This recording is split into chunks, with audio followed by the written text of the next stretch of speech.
man dies, not by body, but by mind. When a man dies by body, the brain still shows signs of life.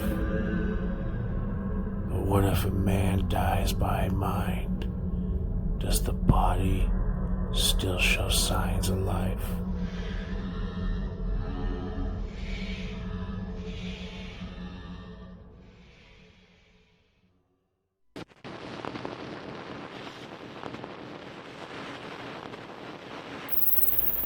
What I'm about to tell you may change your mind.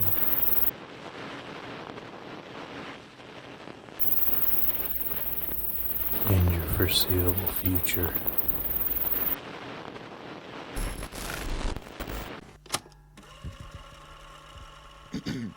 Эта песня называется Just a Joke.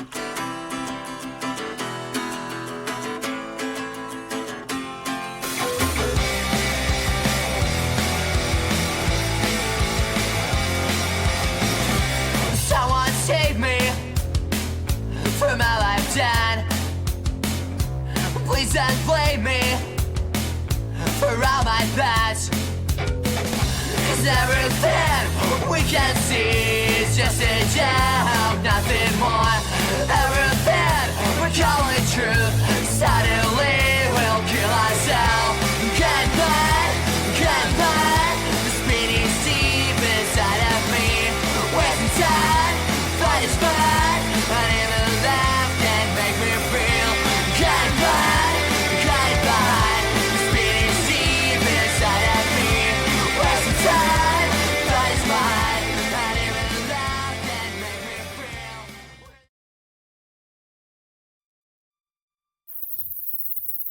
The year is 2036. I've been sent back in time to observe the history of technology and share to you what happens in the future. We discovered time travel in 2028.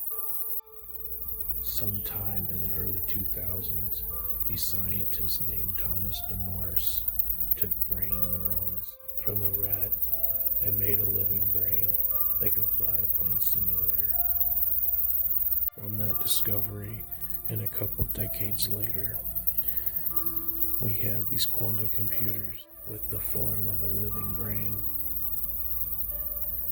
It was good for us in the beginning, but then it got out of control. Companies like Google and Amazon hooked them up to the World Wide Web and released them into the world. These sentient computers manipulated countries into war. Half the world went into a nuclear holocaust until we figured out who was in control. I'm gonna make videos and post them as much as I can, so we as humans can have an upper edge against the inevitable war we're gonna face with technology.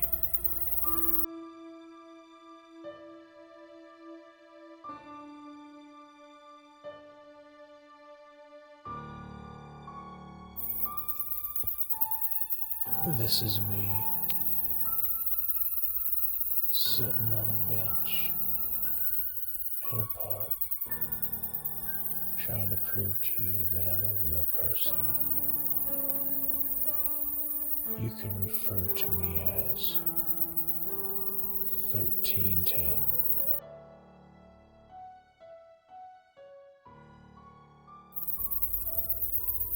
How about I not show you how time travel works? I'll just tell you it's a one-way ticket. You can only go to the past. I bring a video to show you proof. This is the time machine. Let's get started. In a threatening world. Survive. No. Project PX, the United States Army Ordnance Corps, code name for ENIAC. ENIAC was developed in 3 years. 1946, it was completed. Dr. John W. Markley and J. P. Eckert gave life to ENIAC and started the digital world. The U.S. Army Ordnance Corps tested the feasibility of thermonuclear weapons with this computer as its first test program. To feed information to this electronic data processing center requires fast, reliable, versatile communications to each of the squadrons so that field transactions can be immediately and fully reported. Communications run to the weapon system storage site so that the Air Force stock from many commodity class depots is available at a single point. They also run to the contractor storage site at the factory so that contractor peculiar items can be resupplied to the squadrons on a source-to-user basis. Finally, they are installed at maintenance and overhaul facilities, contractor and Air Force, so that items to be repaired or modified can be quickly returned to the stockpiles. Fast, reliable, versatile communications. Transceiver to transmit the punch cards upon which all data is coded. UNIVAC, the fourth predecessor to ENIAC. But this thing, this UNIVAC, it can add 2,000 separate additions in 1 second. It can make 500 multiplications, 250 divisions, and do all sorts of other complicated things. So we hope, as the evening goes on, to get you a prediction from UNIVAC based on statistical principles of the result of this election as it happened. Have you got a national prediction from UNIVAC? Yes, UNIVAC's finally come through. Good. Give it to us, huh? The prediction on this basis is 24,456,000 and some for Stevenson, 27,445,000 for Eisenhower. Thank you very much, Mr. Draper. This is UNIVAC 1's Central Processing Units, also known as the Box. They've done tons of experiments, like predicting the U.S. election.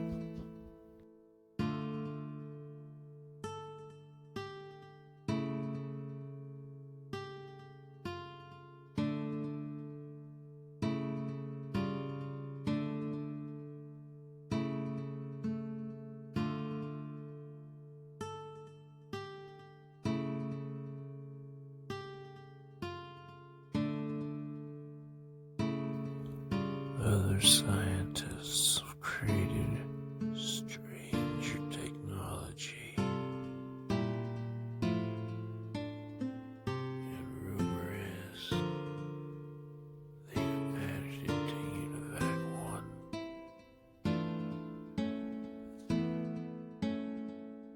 There are 10 filter circuits in the voter, and combined with the 2 energy sources, they give a total of 20 separate components to be used in building up speech sounds. But now let's have Mr. Garrett and Miss Harper actually show us what the voter can do with these 20 separate sounds. Well, we've heard the voter make a word, and by combining words, of course, we get a sentence. For example, Helen, will you have the voter say, "She saw me"? She saw me. That sounded awfully flat. How about a little expression? Say the sentence in answer to these questions. Who saw you? She saw me. Whom did she see? She saw me. Well, did she see you or hear you? She saw me. Now, so far, you have only heard the voter speak in one voice. But the voter has other voices which he can use when Miss Harper makes a simple adjustment in his mechanism. Helen, will you have the voter say, "Greetings, everybody"? Greetings, everybody. Now, will you have him repeat that in a high voice? Greetings, everybody. And now in his best bass. Greetings, everybody. When a boy's voice changes, he's never quite sure whether it's going to be a tenor or a bass. And the voter, being still a comparatively young man, also has his moments of uncertainty. Let's hear him recite, "Mary Had a Little Lamb."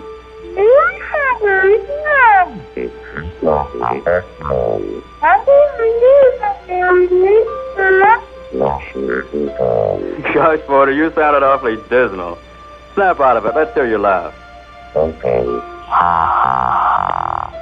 A minute ago, I said the voter was still a comparatively young man.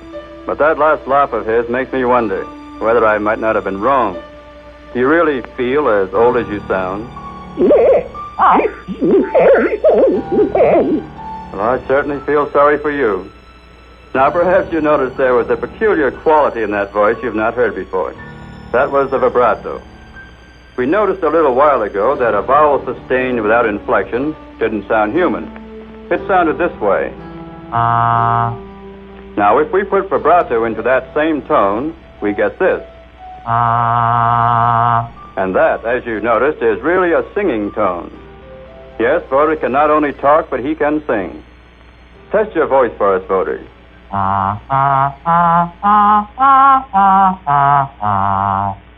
Well, if you've quite recovered from your mood of depression of a few minutes ago, suppose you sing a song for us, will you? Yes, certainly.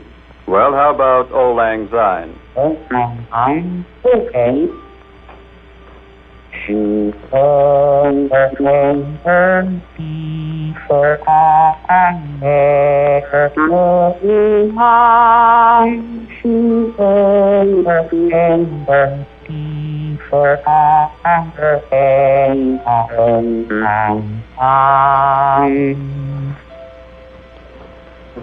I'm sure that if I sang that song, I wouldn't sound as good as the voter. Miss Harper, I've been wondering whether our listeners realize how many motions you have to make in the production of a single word. Can you give us some idea? Well, for example, in producing the word concentration on the voter, I have to form 13 different sounds in succession, make 5 up and down movements of the wrist bar, and vary the position of the foot pedal from 3 to 5 times, according to what expression I want the voter to give the word. And, of course, all this must be done with exactly correct timing. About how long did it take you to become an expert in operating the voter? It took me about a year of constant practice. This is about the average time required in most cases. How many girls are there who can operate the voter? The company tried out about 320 girls, and out of this number, 28 girls finally became expert operators. Well, that seems like a very small number. Just why is that? I can answer that, Dr. Caldwell, by saying that in operating the voter, a girl needs a peculiar combination of particular talents, which is not too common. Mr. Garrett, does the voter speak any foreign language? Oh, yes, the voter can talk practically any language that its operator can talk. Well, suppose we try a little French on the voter. Can he say, "Parlez-vous français"? Parlez-vous français? Splendidly done. Merci, monsieur. You see, Doctor, the voter can do practically anything that can be done with a human voice. Well, that certainly covers a lot of ground, Mr. Garrett. I know people who can imitate animals. Can the voter do that, too? Oh, pretty well. For instance, here's voter's imitation of a cow.